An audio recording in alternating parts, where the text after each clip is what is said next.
2030 का भारत, 2030 के भारत को लेकर हम लगातार चर्चाएं करते आ रहे हैं, लगातार नए नए चेहरों से चर्चा करते आ रहे हैं, लेकिन मुद्दे हमारे हर बार वही होते हैं कि आखिर कैसा होगा 2030 का भारत। गरीबी, भुखमरी और शिक्षा, इन 3 प्रमुख मुद्दों को लेकर हम बात करते हैं, और जो सपना 2030 को लेकर देखा गया है, वो सपना किस दिशा में चल रहा है, किस तरह से साकार होगा, इन तमाम चीजों पर चर्चा करते हैं। आज भी हम इन्हीं मुद्दों पर चर्चा करेंगे।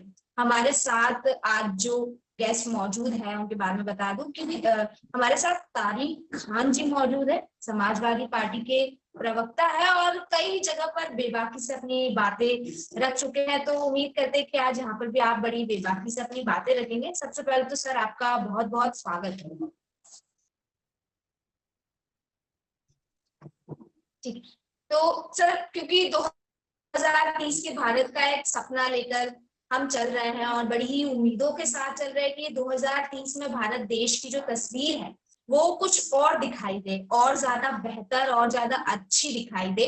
तो आपसे मैं जानना चाहती हूँ कि आप 2030 में भारत देश को कहाँ देखते हैं? अगर मैं गरीबी, भुखमरी और शिक्षा के पैमाने पर बात करूं और मौजूदा स्थिति को मैं देखूं, तो आपको क्या लगता है, क्या ये जो सपना हम लेकर चल रहे हैं कि 2030 में भारत देश हमें यहाँ देखने को मिलेगा, आपके नजरिए में क्या है वो? देखिए, जब देश को आजादी मिली तो सबसे पहले जो सपना ये देखा गया, जो हमारे देश में आर्थिक गैर बराबरी है, इसको हम कैसे दूर करें। इसी को ध्यान में रखते हुए लोहिया जी जैसे समाजवादी नेताओं ने तमाम अपने विचार रखे, ठीक है, और उसी को चल के हमने संविधान में कई प्राविधान करे कि इस आर्थिक गैर बराबरी को हम कम कर कर और एक प्रॉस्परस देश बना दें। वो 2030 में बने, 10 में बने, 20 में बने, 100 में बने, 50 में बने, जब भी बने। ये एक मोटी बात थी जब हमें आजादी मिली थी। जब हम किसी चीज का आकलन करें तो हम कहां से चले और कहां पहुंचे। अब जब हम आकलन करते हैं तो आजादी के समय में भी देश की संपत्ति पर 1% जो अमीर लोग हैं उतना कब्जा नहीं था अंग्रेजों के टाइम में जितना अभी। तो क्या हमने जो आर्थिक गैर बराबरी थी उसको, और आर्थिक गैर बराबरी से ही गरीबी दूर होगी। मैं आर्थिक गैर बराबरी की बात इसलिए कर रहा हूं क्योंकि आपका मकसद गरीबी दूर करना, तो आर्थिक गैर बराबरी से ही गरीबी दूर होगी। अब गरीबी हम कहां से चले थे और कहां पहुंचे, तो हम अभी कहां पर हैं और हमें क्या क्या करना, ये सबसे अहम मुद्दे होने चाहिए जिस पे हमारा फोकस होना चाहिए। अब होता क्या है कि हमने कह दिया हम $5 ट्रिलियन इकोनॉमी बना देंगे या $100 ट्रिलियन इकोनॉमी बना देंगे, लेकिन क्या जिस मकसद के साथ हमने आजादी ली थी उसको हमने पा लिया? उसका आकलन कब होगा, उसका सर्वे कब होगा? नहीं होता। 2018 में जो इंडियन स्टैटिकल ऑर्गेनाइजेशन है उसने एक डाटा रिलीज करना चाहता था, वो 2018 में चुनाव से जस्ट पहले। वो डेटा ये बता रहा था कि भारत में 40 साल के दौर में अनएम्प्लॉयमेंट सबसे ज्यादा है। 2018 की बात है। सरकार ने उस डेटा को रिलीज करने से रोक दिया।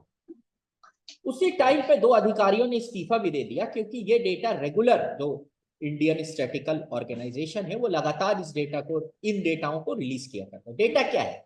डेटा एक पिक्चर है जो बताता है हम कहां पर हैं।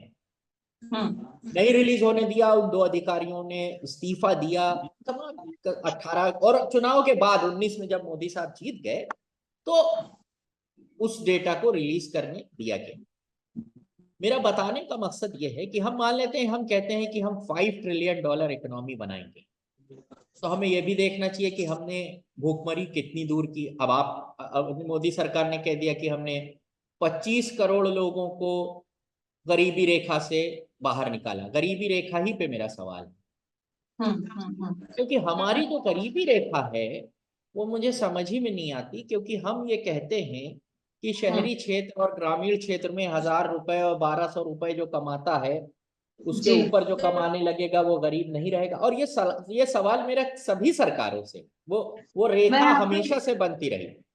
एक चीज जानना चाहती हूँ तारिक खान जी, कि हम्म, आपके नजरिए से आप गरीबी को क्या समझते हैं? क्योंकि देखिए, पार्टियां अपने हिसाब से गरीबी बना देती हैं। जैसे आपने बताया कि शहरी क्षेत्र में 1200 रुपए का जो आपने एक एग्जाम्पल दिया, तो इसमें गरीबी को हम कैसे एनालिसिस उसका कर सकते हैं कि ये पर्टिकुलर कैटेगरी जो है ये गरीबी दर में आती है, और इसको मिटाने के लिए हम क्या कर सकते हैं? देखिए, पिछला जो भी हुआ, और आप देख ही रहे होंगे, गरीबी भुखमरी शिक्षा पे कोई भी ऐसे सवाल खड़े करते, कोई भी मीडिया ऑर्गेनाइजेशन की मैं बात कर लूं या किसी भी नेता की बात कर लूं, कोई भी इस पे ध्यान नहीं दे रहा है। हालांकि लक्ष्य आपको दिख रहे होंगे 2030 के मिले हुए हैं, लेकिन गरीबी, भुखमरी और शिक्षा, ये तीन ऐसे लक्ष्य हैं जो बहुत इंपॉर्टेंट है, बहुत बेसिक हैं। एटलीस्ट ये तीन लक्ष्य जो है वो किसी भी देश में होने चाहिए, पूर्ण होने चाहिए, ये स्ट्रांग होने चाहिए। लेकिन भारत देश में यही सबसे ज्यादा वीक है। तो मैं आपके नजरिए से जानना चाहती हूँ कि आप गरीबी को कैसे समझते हैं? और अगर मैं उत्तर प्रदेश की बहराइच की बात करूं, तो अभी फिलहाल की क्या स्थिति है, और क्या लगता है आपको 2030 तक बहराइच कैसा बन जाएगा, कैसे? क्योंकि आप वहां से बिलोंग करते हैं, इसलिए सबसे पहले मैं वहां की बात करूंगी आपसे। नीति आयोग ने जब भारत के कुछ टॉप बैकवर्ड जिलों का नाम लिया, हम्म। तो उसमें हमारे डिस्ट्रिक्ट का नाम है। टॉप बैकवर्ड जिले in terms of education, in terms of hmm. Prosperity of life. Hmm. उसमें दो चार डिस्ट्रिक्ट हैं। उसमें जैसे हमारा पास का डिस्ट्रिक्ट एक श्रावस्ती है, जैसे हम्म। उसमें बहराइच डिस्ट्रिक्ट है जहां से मैं हूं। हम्म। तो इसका मतलब यह है कि हम वहां से आते हैं जहां गरीबी एक बहुत बड़ी समस्या है। करेक्ट। अब इस प्रॉब्लम को हम एड्रेस कैसे करेंगे, आप समझिए बात। हम्म। जैसे हमारे पास डेटा तो होना चाहिए। सेंसस कब हुआ था? 11 में, हम्म। है ना? हुआ उसके हम्म। बाद? नहीं हुआ। We don't have data, we don't have data. We on the basis of assumption. जब मंडल हम्म। कमीशन की रिपोर्ट लागू होती है तो 2031 की जनगणना पे लागू हो जाती है, hmm. On the basis of assumption. Hmm. We don't have data ma'am, हमारे पास डेटा नहीं है। अभी भी हमारे पास डेटा नहीं। अब मैं कह रहा हूं कि अगर हम पूछें आपसे कि कितने लोग गरीब हैं, नहीं बता पाएंगे। बिल्कुल। मोदी साहब कुछ कह देंगे कि हमने 25 करोड़ लोगों को गरीबी से निकाल लिया। अनइक्वालिटी इंडेक्स कुछ और कह रहा है, आईएलओ की रिपोर्ट कुछ और कह रही है, हंगर इंडेक्स दुनिया का कुछ और कह रहा है 121 देशों में आपकी हालत 107वें 111वें नंबर पे रहती है। तो किस चीज को मान लें? डेटा अगर नहीं आ रहा है, देखिए, अगर सत्ताधारी पार्टी ही सही तरीके से काम नहीं कर रही है, डेटा छुपा रही है, डेटा सामने नहीं ला रही है, तो विपक्ष की इसमें क्या भूमिका बनती है? विपक्ष को इन देखिए, सब चीजों को लेकर सतर्क होना चाहिए, सवाल खड़े करने चाहिए, सिर्फ पार्लियामेंट में नहीं, जैसे और चीजों के लिए धरना प्रदर्शन होने लगते हैं, वैसे इसके लिए भी होना चाहिए कि सरकार डेटा सामने लाए, ताकि हम आकलन कर सके कि कितने लोग गरीब हैं इस देश में। मेरा कहने का मतलब है, गरीबी का आकलन करने के लिए दो समितियां बनी। आप समझिए मैम, एक तेंदुलकर समिति और एक रंगनाथन या रंगनाथ कमेटी थी, जिसको ये आकलन करने की जिम्मेदारी दी गई थी कि इसका आकलन करके बताइए कि न्यूट्रिशन बेसिस पे किनको गरीब माना जाए न माना जाए। मेरा मूलभूत सवाल तो वही हो गया, गरीबी पे। ठीक। अब मैं जब कंपेयर अभी किसी से करूंगा, अगर हम क्या करते हैं मैम, अगर मान लेते हैं अभी मैं चाइना से कंपेयर कर दूं तो लोग मुझे देशद्रोही कहने लगेंगे। नहीं, you can not live in isolation, you have to compare somewhere. अब मोदी साहब क्या करते हैं, 2004 से 14 के बीच में ये नहीं हुआ था, 2014 से 24 के बीच में हमने ये कर दिया। This is comparison, without comparison there is nothing. 2020 में चाइना ने कहा कि हमने अपने देश से भूखमरी खत्म कर दी। कब कहा मैम? 2020 में। कंपैरिजन करना जरूरी है अपने पीयर ग्रुप से। पीयर ग्रुप मतलब एक तरीके की कंट्री, इंडिया, ब्राजील, चाइना, इनको एक तरीके की कंट्री कहेंगे। 1975 में दोनों लोगों का पर कैपिटा इनकम सेम था। अभी आपको पता है कितना है? उनका है 12,000 14,000 डॉलर, और हम 2-2,500 डॉलर के करीब बिल्कुल, करीब। आप ये ये बात फर्क सही है। कह रहे हैं कि जो हमसे आगे निकल रहा है, अगर हम उनसे कंपेयर करेंगे तो कहीं ना कहीं हम आगे बढ़ने का एक मोटिवेशन में मिलता है कि ये देश इतना आगे निकल रहा है तो हमको भी पीछे भी। लेकिन मैं ये जानना चाह रही हूँ यहाँ पर कि जिस तरीके से आपने कहा कि डेटा सामने नहीं है, हमको पता ही नहीं है कि गरीब कितने हैं इस देश में, सरकार अपने मन से बोल रही है कि हम इतने सारे लोगों को गरीबी से बाहर निकाल रहे हैं, डेटा आपके सामने है नहीं, असमंजस की स्थिति जब यहाँ पे बनी हुई है, तो मेरा ये सवाल यही है कि ऑपोजिशन का क्या काम। देखिए मैम, जब से हमें आजादी मिली, अपोजिशन की रिस्पॉन्सिबिलिटी ये रही है कि सरकार का चेक एंड बैलेंस करे, सरकार से सवाल पूछे। ठीक है, अटल बिहारी वाजपेयी ने सालों तक ये काम किया, विपक्ष में रहे और ज्वलंत मुद्दों पर सवाल पूछे। राम मनोहर लोहिया साहब विपक्ष में थे, ऐसे सवाल पूछते थे कि लोकसभा में लोग तिलमिला जाते थे एकदम, नेहरू जी की जब सरकार थी। आज जब सवाल पूछा जाता है, जो जिम्मेदारी है विपक्ष की, तो उनको बताया जाएगा ये एजेंट हैं किसी दूसरी कंट्री के, उनके ऊपर ईडी सीबीआई लगा दी जाएगी। ये एक प्रॉब्लम मैं बता रहा हूं, जो एक चेंज हुआ है पॉलिटिकल सिस्टम में अभी के। सवाल पूछने पर आपके ऊपर 153A लग जाता है। लखनऊ का एक पत्रकार, शायद उपाध्याय नाम के आगे लगाते हैं वो, उन्होंने एक कंपैरिजन कर दिया जातियों का कि इतने जाति के लोग यहां पोस्टेड हैं, उनके ऊपर गंभीर धाराओं में मुकदमे लग गए। सवाल पूछने पर मुकदमे, पत्रकारों पे मुकदमे, तो क्या इस तरीके की स्थिति, मुकदमे से विपक्ष को डर जाना चाहिए? बिल्कुल नहीं डरना चाहिए, बिल्कुल नहीं डरना चाहिए। आप करिए मुकदमे, हम सवाल पूछते रहेंगे। क्या लोकसभा में ये सवाल नहीं पूछा गया कि सेंसस क्यों नहीं हो रहा है? क्या हमारी जातिगत जनगणना की मांग उस तरफ नहीं ले जाती है, गरीबी खत्म करने की तरफ? जब पता चलेगा कि, और जब जाति पूछने जाएंगे तो ये भी पूछेंगे घर में कितने लोग हैं, ये भी पूछेंगे कौन सी बीमारी है, ये भी पूछेंगे कि दवा खाते हो नहीं खाते हो, घर में चूल्हा है नहीं है। ये सब कुछ क्यों हो रहा है? मैं ये नहीं समझ पा रही हूँ कि पॉलिटिकल पार्टी भी जातियों के हिसाब से सब कुछ करती नजर आ रही है, अलग अलग जाति के लिए अलग अलग पार्टी बन गई। वजह है उसकी, मैं समझाता हूं इस चीज को। हमें फिर आपका जो डिबेट है वो लंबा हो जाएगा, हमें आजादी के पहले चलना पड़ेगा। हिंदुस्तान में जैसे समाजवादी पार्टी को भी कहते हैं कि सही है, वजह समझिए। मैं संविधान सभा में लेके चलता हूं आपको। संविधान सभा में डिस्कशन हुआ कि क्या किया जाए ताकि हजारों साल तक, आपको ये पता होगा कि हमारे यहाँ जाति के आधार पर लोगों को पढ़ने नहीं दिया गया, जानते हैं, स्कूल जाने का अधिकार नहीं दिया गया। वो जिस रास्ते पे चलते थे उनको पीठ पर झाड़ू बांध कर चलना पड़ता था। आपने सावित्रीबाई फूले का नाम सुना है? सावित्रीबाई फूले वो हैं जिन्होंने, एक सेकंड, बस 5 सेकंड और कीजिए, जिन्होंने महिलाओं के लिए पहला स्कूल जब वो पढ़ने चुपके से जाती थी तो 2 साड़ियां लेके जाती थी। पता है क्यों? क्योंकि रास्ते में लोग उनको कीचड़ मारते थे, तो वो जब जाती थी वहां तो दूसरी साड़ी बदल लेती थी ताकि पढ़ सके। इस चीज को, जो जाति के आधार पर हमारे देश में एक तरीके से अत्याचार हुआ था, उसको दूर करने के लिए उन जातियों को आरक्षण दिया गया था और कहा गया था कि इनको तब तक ऊपर लाएंगे जब तक ये बराबर ना आ जाए। बात समझिए ना, इसलिए आरक्षण दिया गया था इनको, उनको ऊपर लाने के लिए, जो छूट गए हजारों साल तक। मैं जाना नहीं चाहता मनुस्मृति में उसमें क्या लिखा हुआ है। पढ़ने की आजादी नहीं थी, सिर्फ एक तबका पढ़ सकता था, सब लोग नहीं पढ़ सकते थे। आप महिला जो है उनको अधिकार नहीं था पढ़ने का। सावित्रीबाई फूले ने जब पहला महिलाओं के लिए स्कूल खोला तो उनके पिताजी ने उनसे कहा कि तुम ये क्या करने जा रही हो? उस देश में, जिस देश में महिलाओं को अधिकार नहीं था, उस देश में जिसमें दलितों को, पिछड़ों को, वंचितों को पढ़ने का, साथ में बैठने का, शादी करने का, मूंछ रखने का अधिकार नहीं था, उनको बराबर लाने के लिए कुछ ना कुछ करना पड़ेगा। तो हमारे जो देश के नायक थे उसमें सभी लोग, उन नायकों ने ये तय किया कि हम इस जरिए से लोगों का उद्धार करेंगे।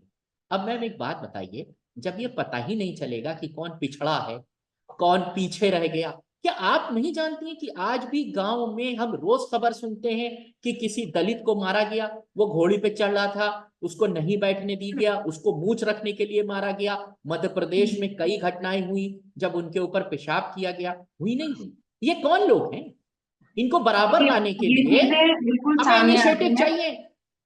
और मुझे लगता है कि सावित्रीबाई फुले का जो जमाना था वो तो आप कह रहे हैं कि महिलाओं को लेकर अभी भी भारत देश में स्थिति सही नहीं है। बहुत से ऐसे केसेस सामने आ चुके हैं जो साफ उससे झलक रहा है कि महिलाएं पूरे भारत देश में अभी भी कहीं ना कहीं अपने आप को अनसेफ फील कर रही है ना। तो महिलाओं के लिए तो वास्तव में बस बात होती है वुमेन एम्पावरमेंट की और महिला सशक्तिकरण की, सिर्फ बातें होती नजर आती हैं, चाहे पार्लियामेंट में हो चाहे कुछ, क्योंकि महिला नेता जो है वो खुद ही इतनी जागरूक नहीं है कि महिलाओं के लिए कुछ करते नजर आए। तो महिलाओं की तो यहाँ पर बिल्कुल भी वैल्यू नहीं है, एक तरीके से मैं कह सकती हूँ। दूसरी चीज ये मैं आपसे ये जानना चाह रही हूँ कि उत्तर प्रदेश की फिलहाल की स्थिति जो है अभी, योगी आदित्यनाथ का एक स्टेटमेंट आया हुआ है 2 दिन पहले का ही, कि वो साल भर में उत्तर प्रदेश से पूरी गरीबी हटा देंगे, यानी शून्य गरीबी हो जाएगी उत्तर प्रदेश में। तो फिलहाल के स्टेटस को देखते हुए आपको क्या लगता है, क्या उनका ये दिया हुआ स्टेटमेंट या उनकी कही हुई बात क्या वास्तव में एक साल में उत्तर प्रदेश, क्योंकि उत्तर प्रदेश जैसे अगर स्टेट में एक साल में गरीबी खत्म हो सकती है तो बहुत अच्छी बात है। अब मैं इस पे क्या ही कहूं मैम। इन्होंने मैं आपकी अनएम्प्लॉयमेंट मैं जवाब इन्होंने चाहती हूँ फिर आपका। इन्होंने अनएम्प्लॉयमेंट बता दिया यूपी में 2.7% है। यूपी में कांस्टेबल की भर्ती हुई, 60 लाख लोगों ने फॉर्म भर दिया और अनएम्प्लॉयमेंट रेट 2.7%। अब आप सोचिए ये मतलब कैसी विचित्र परिस्थिति है। आप कभी उत्तर प्रदेश आइए, मैं यहीं रहता हूं, मैं आपको स्थिति दिखाऊंगा। एक नौकरी अगर प्राइवेट सेक्टर में निकल आए तो आदमी, अब आप कह रहे हैं कि आप गरीबी को उत्तर प्रदेश में जीरो कर देंगे, कैसे? वही झूठे आंकड़े, वही झूठे आंकड़े। मैं ये कह रहा हूं कि जमीनी हकीकत क्या है इसको जानना, इसको समझना कैसे होगा जब डेटा ही गलत होंगे। और डेटा गलत कैसे होते हैं? जब ऐसी घटनाएं होती हैं हमारे सामने तो पता चल जाता है। अब आपने कह दिया यूपी में, आप पता है ये क्या कहते हैं, अनएम्प्लॉयमेंट रेट 2% है। तो ये 60 लाख लोग कौन है? 60 लाख लोग कौन है जो मतलब फॉर्म कुल भर देते हैं? मिलाकर राजनीतिक पार्टियां जो है वो जनता को बेवकूफ बना रही हैं, हम ये मान के चलते हैं।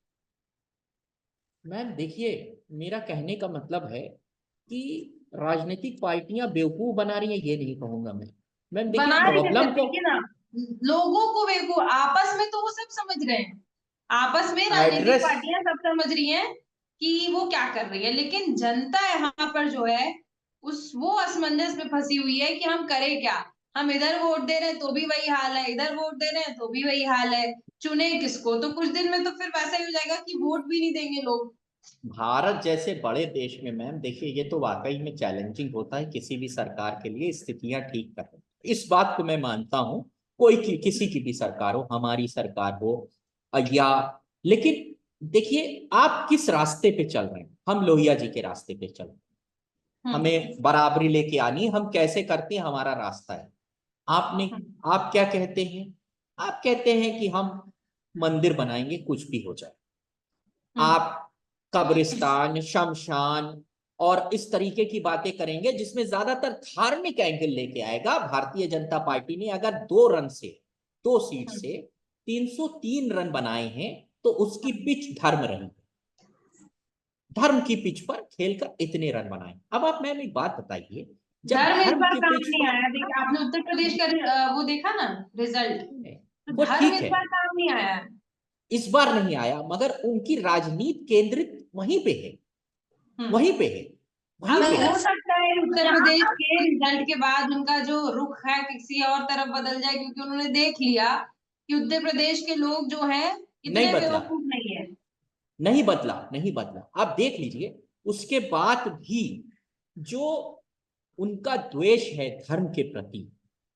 जब हम शपथ लेते हैं तो शपथ में सीधे सीधे कहते हैं कि जाति और धर्म के नाम पर हम किसी से भेदभाव नहीं करेंगे, शपथ में लिखा होता मुख्यमंत्री की। गोमती नगर में एक घटना होती है, मुख्यमंत्री खड़े होते हैं, 16 लोग एक महिला को छोड़ते हैं, जघन्य अपराध करते हैं, 2 लोगों का नाम लेते हैं, 2 लोग। यहां से आपकी आइडियोलॉजी पता चल जाती है कि आपकी अप्रोच आगे भी किधर रहेगी। आपकी अप्रोच धर्म पर है और हमारी अप्रोच सीधी सी है कि हम किसी तरीके से चाहते हैं कि ये जो असमानता है वो खत्म हो जाए। गरीब अमीर की जो असमानता है वो ब्रिटिश सरकार में भी इतनी ज्यादा नहीं थी। ब्रिटिश सरकार में 1% लोगों के पास भारत की 20% संपत्ति का कब्जा था। इस वक्त उस 1% लोगों के पास भारत की 50 से 60% संपत्ति पे कब्जा है। ये वर्ल्ड अनइक्वालिटी फोरम की रिपोर्ट कहता है। बिल्कुल सर, एक चीज जानना चाहती हूँ, आपने कहा कि आप लोग ये चाहते हैं कि जो ये असमानता है वो खत्म हो जाए किसी तरह से।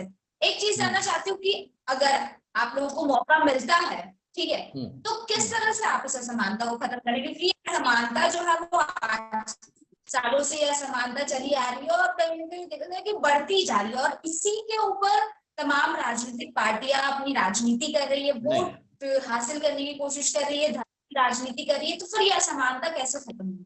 कैसे, अगर आपको मौका मिलता था आप कैसे? हमेशा बढ़ी नहीं। ये असमानता आजादी से पहले 20% थी, फिर बीच में घटी, 80 के दशक में 6% हुई, अब फिर से बढ़ गई है। पहली बात।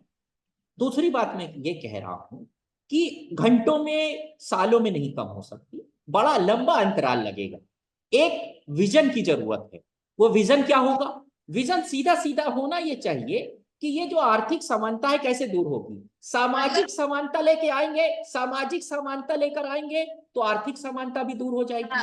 सामाजिक समानता का जब हमने रास्ता बताया और सरकार से कहा कि ये ABCD 10 स्टेप्स हैं जिसकी शुरुआत आप जातिगत जनगणना से करिए, सरकार ने पार्लियामेंट में मना कर दिया कि हम जातिगत जनगणना नहीं कराएंगे। तो सामाजिक असमानता जो रही है भारत में, जब वो दूर होगी तभी आर्थिक समानता आएगी। इस बात को लोहिया जी ने उस जमाने में कह दिया था। मेरा अब मैं ये जातिगत कह रहा जनगणना हूँ, के एक सवाल है सर आपसे। जातिगत जनगणना करा के एक बहुत सॉलिड सा मुझे प्रॉफिट बता दीजिए कि अगर जातिगत जनगणना हो गई तो भारत देश की तस्वीर बदलने में जातिगत जनगणना का 10% भी अगर हाथ। जैसे मैम, हमें पहले तो ये मान लें कि हमारे देश में जाति के आधार पर भेदभाव हुआ। उसके बाद हमें ये चिन्हित करना है मैम कि ये जाति के लोग हैं, और वहां पर जब हम जातिगत जनगणना करेंगे तो सिर्फ उनकी जाति नहीं पूछेंगे, उनकी आर्थिक स्थिति, उनकी एजुकेशनल स्थिति, उनकी बीमारी की स्थिति, इन सब चीजों का। एक सेकंड, बस बस बस बस 10 सेकंड दीजिए, साबित कर देता हूं मैम, आपके हर सवाल का जवाब दूंगा। उसके बाद हम क्या करेंगे? अकॉर्डिंगली पॉलिसी फ्रेम करेंगे। That's why I have said without data we can not do anything. To process or to frame a policy, we need data. And where are those data? That data on the basis of caste, because society is divided on the basis of caste for even more than 5,000 years. उस data को जब हम collect करेंगे, ma'am सुनिए बात सुनिए, तो हम ये जान जाएंगे मैम कि ये लोग हैं। अब जब हम अपनी पॉलिसीज में चेंजेस करेंगे तो उनकी जो सोशल स्टेटस है, इकोनॉमिक स्टेटस है। अच्छा एक बात बताइए मैम, दलितों को आरक्षण दिया गया, किस लिए दिया गया? ताकि उनका एक रूट बनाया गया कि आरक्षण से उनका जो स्टेटस है अपलिफ्ट हो जाए।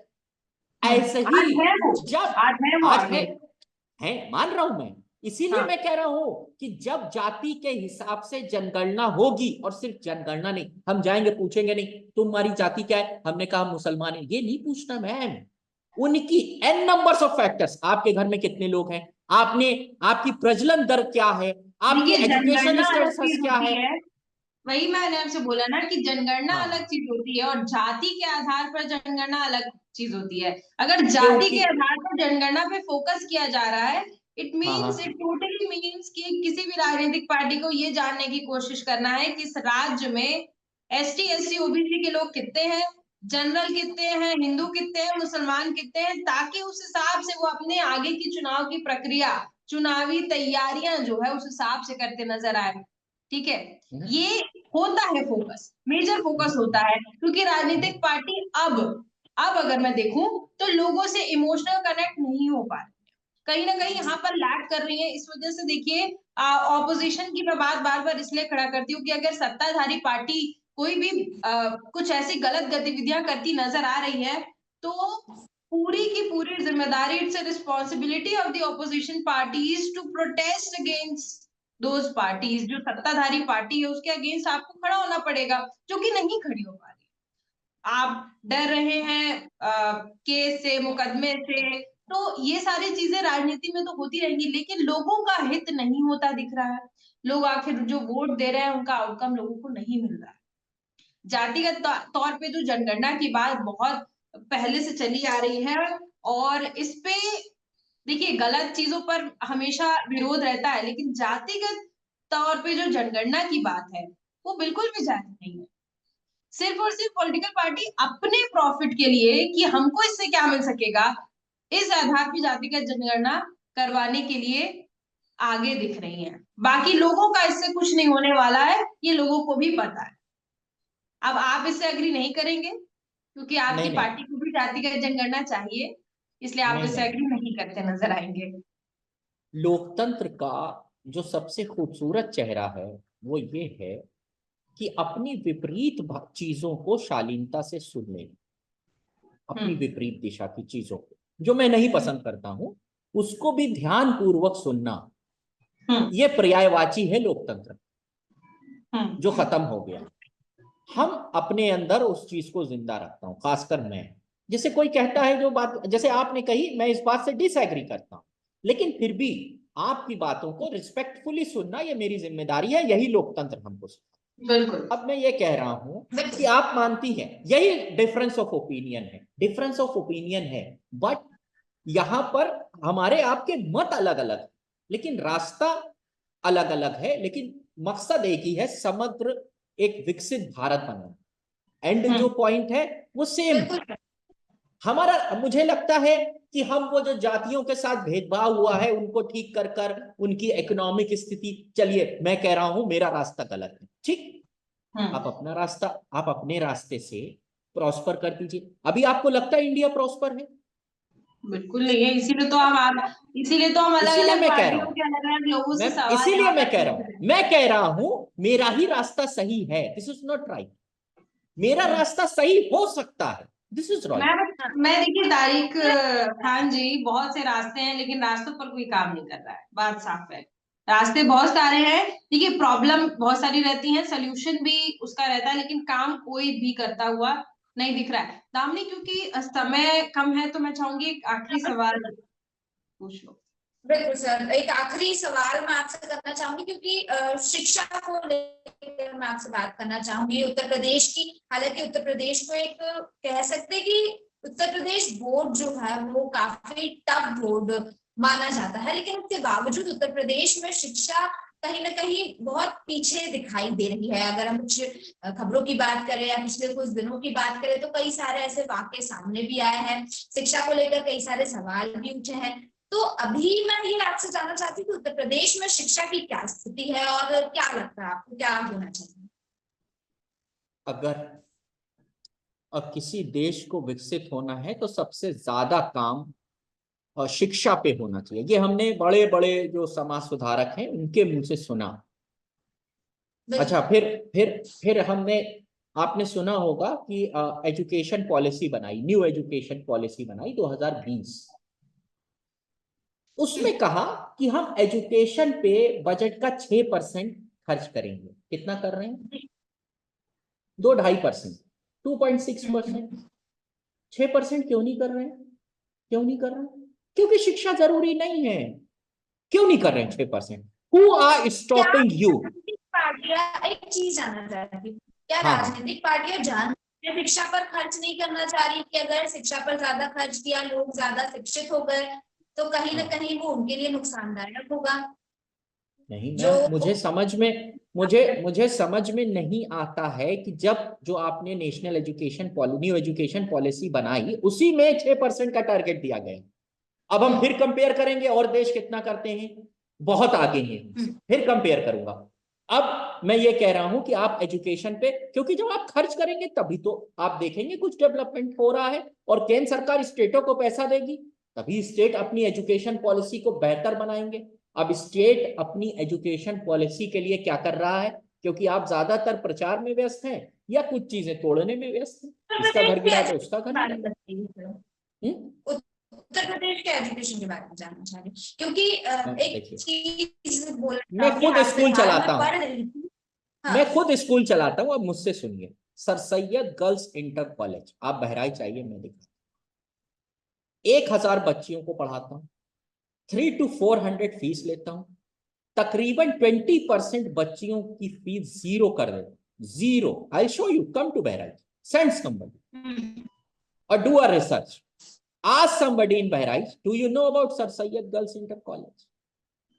तो मैं ये कह रहा हूं, ये मेरा contribution towards the society, not because, not to earn something. I'm not earning anything from that. Zero, no profit, no loss. No profit, no loss. Everything invested in the school. I'm about to build a degree college as well. About to build. मैं बनाने जा रहा हूँ degree college भी, वहां भी fees हम ऐसा ही लेंगे। Tell me a school who is charging 400 rupees in intermediate school. I don't know. मैं अपने डिस्ट्रिक्ट में तो किसी स्कूल का नाम नहीं जानता हूँ। मेरे हिसाब से तो शिक्षा फ्री हो जानी चाहिए सर।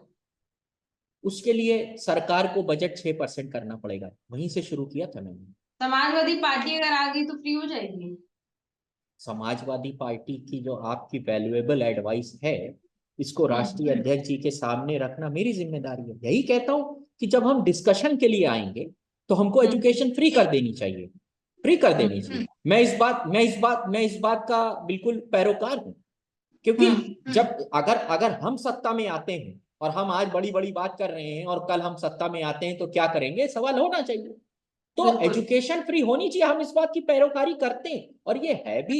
हमने ऐसे कानून बना रखे हैं कांग्रेस गवर्नमेंट में, जिसमें एजुकेशन का आधार, फूड सिक्योरिटी, ये जो खाना बांट रहे हैं वो भी फूड सिक्योरिटी बिल के थ्रू बांट रहे हैं। इसलिए मैं कह रहा हूँ कानून बनाना एक अलग चीज हो गई, उसको जीरो डाउन करना। अब मैं कह रहा हूँ कि यूपी गवर्नमेंट कितना सीरियस है एजुकेशन को लेके, 7 साल हो गया इनकी सरकार। देखिए पूरे भारत देश में कोई भी सीरियस नहीं है, एक्सेप्ट हम अगर केरला की तरफ थोड़ा जाएं तो वहां पे एजुकेशन के लिए लोग थोड़ा सा खुद से ही आगे बढ़ते अभी हैं। 5 सेकंड 10 सेकंड और दीजिए। Education is directly correlated to job, right और रॉन्ग? Directly correlated. हम ऐसी एजुकेशन देते हैं जिससे उसको जॉब ही नहीं मिलती, और जो जॉब, मैं इस पूरे सिस्टम की बात कर रहा हूँ, ये मैं ब्लेम बीजेपी पे नहीं कर रहा हूँ, हम ऐसा ही चलते आए हैं। जब हम डिस्कशन करेंगे तो सिर्फ सत्ता पे नहीं मरेंगे सब कुछ, इसमें सब लोग भागीदार हैं, हम अपनी भी जिम्मेदारी लेते हैं। अब पता चला कि उसने हिस्ट्री से कुछ कर लिया, बीए और इकोनॉमिक्स, अब उसको पता ही नहीं है कि उसको नौकरी कहाँ करनी है। विदेशों में पूरा एक डेटाबेस सिस्टम है, जो जहां एक गैप होता है उस स्किल के हिसाब से आपकी स्किल को डेवलप करके उस गैप को फिल कर देता है। That is known as economic cycle of employment, economic cycle of employment. उस गैप को फिल करना है। हम डेटा से कमजोर हैं, हमारे पास सेंसस नहीं, इसीलिए कह रहे हैं हम, पता ही नहीं है कि वो बीए इकोनॉमिक्स कर लिया, उसको बचपन में पता नहीं क्या क्या पढ़ा रहे हैं। कई चेंजेस न्यू इकोनॉमिक पॉलिसीज में अच्छे हुए हैं। अब उस स्किल के हिसाब से कहां जरूरत है उसको फिट कर देना, स्टेप्स उठाए हैं हमने। मगर आईएलओ की रिपोर्ट है कि भारत का 83% युवा बेरोजगार, 83%। अब ये बता रहे हैं 87। सर तारिक खान जी, आपकी बात मैं बिल्कुल समझ रही हूँ कि कहीं ना कहीं एजुकेशन और एम्प्लॉयमेंट इंटरलिंक कर रहे हैं, डेफिनेटली कर रहे हैं। और ये चीज शायद मैं मानती हूँ, आप भी इसकी सहमत हो कि एजुकेशन इज ओनली वेपन जिससे काफी सारी चीजें बदली जा सकती है। पॉवर्टी में भी उससे कमी देखने को मिलेगी। अगर बेहतर शिक्षा मिल रही है देश में तो गरीबी भी कम होगी, भुखमरी भी कम होगी, क्योंकि लोगों के पास रोजगार होगा। और जो आपने एक बात कही, काफी अच्छी बात कही कि किसी एक पार्टी को या किसी जो सत्ता में बैठा है उसको सिर्फ खराब नहीं कहेंगे। आपने कहा कि पूरे सिस्टम में खराबी है, तो कहीं ना कहीं सिस्टम को बदलने की जरूरत है और एक बड़े बदलाव की जरूरत है। तभी शायद जो 2003 का सपना हम देख रहे हैं वो सबका साकार हो पाएगा। भुखमरी और शिक्षा, तीनों चीजों को लेकर जो लोगों को परेशानियां हैं, जनता को परेशानियां है, वो परेशानियां कहीं ना कहीं दूर हो पाएगी। खैर अभी क्योंकि हमारे पास समय की कमी है और चर्चा काफी लंबी हो गई है, तो आपका बहुत बहुत धन्यवाद। इस चर्चा को हम यही विराम देंगे और बहुत सारी अच्छी बातें बताई आपने, बहुत सारी बातें की। Thank you so much.